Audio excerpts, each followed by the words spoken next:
नमस्कार मंडळी, कशा आहात तुम्ही सगळे? मी धनश्री, स्वागत आहे तुम्हा सगळ्यांचं माझ्या यूट्यूब चॅनलमध्ये.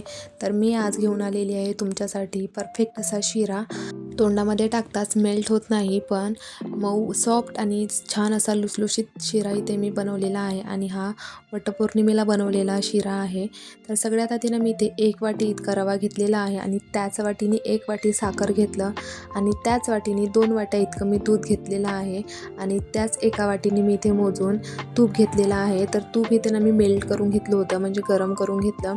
आता ना गरम ते अर्धी वाटी तूप इथे मी कढईमध्ये टाकून गरम करून घेते आणि मग नंतर तसं ऑलरेडी तूप गरमच होतं, मेल्ट करून घेतलं होतं, तर त्यामुळे मी इथे गरम करायची काही गरज नाही आहे.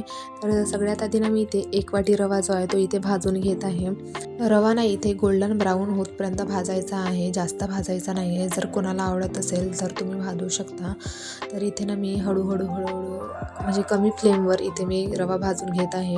जास्त फ्लेमवर भाजलाच तर तो लवकर तर भाजला जाणार, पण चव त्याची खूप वेगळी लागते. म्हणूनच जर कमी फ्लेमवर भाजला तर चव पण खूप भन्नाट लागते आणि सोबतच छान पण शिरा बनतो. तर इथे ना हळूहळू 5-5 मिनिटांनी इथे भाजत राहायचं. हे बघा, तर हे बघा आधीच्यापेक्षा ना इथे कलर बऱ्यापैकी रव्याचा चेंज झालेला आहे, तर तुम्ही बघू शकता. तर आता ना इथे मी दुधामध्ये ना थोडंसं इथे फूड कलर टाकलेलं होतं, ऑप्शनल आहे.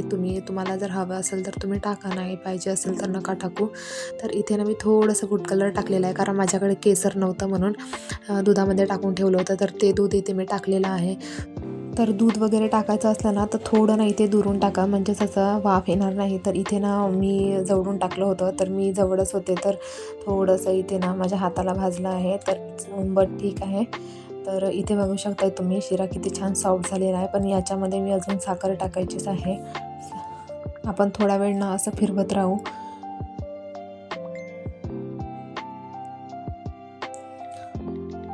आता ना याच्यामध्ये मी साखर टाकत आहे. तुम्हाला जेवढा गोड पाहिजे ना तेवढं तुम्ही इथे साखर कमी जास्त करू शकता. तर आम्हाला तर थोडंसं जास्त गोड हवं होतं, म्हणून मी इथे 1 वाटी बरोबर साखर टाकत आहे.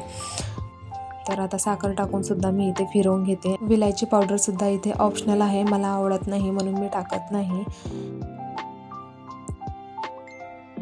तर आता छान मी हे पूर्ण एकजीव करून घेते, मिक्स करून घेते आणि 2 मिनिटे मी इथे थोडंसं झाकण ठेवून इथे वाफवून घेते.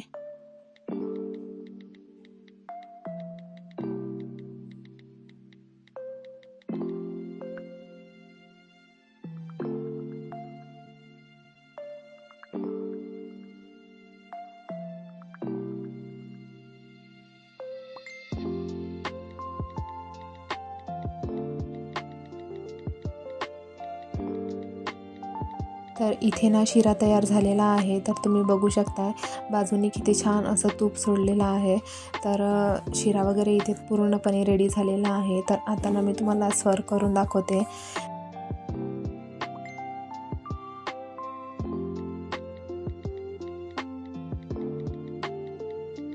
त्यानंतर ना मी याच्यामध्ये ड्रायफ्रूट्स ॲड करणार आहे. तर सगळ्यात आधी तर मी इथे विसरले होते ड्रायफ्रूट्स टाकायचे, मग नंतर आठवलं तर मी इथे वरून टाकलेले आहेत. तर तुम्ही बघू शकता इथे माझा उपवासाचा पूर्ण ताट इथे रेडी झालेला आहे. चला तर मग भेटूया पुढच्या व्हिडिओमध्ये. व्हिडिओ कसा वाटला ते तुम्ही मला कमेंट करून सांगा आणि जर व्हिडिओ आवडला तर लाईक आणि सबस्क्राईब करून घ्या. तर भेटूया पुढच्या व्हिडिओमध्ये.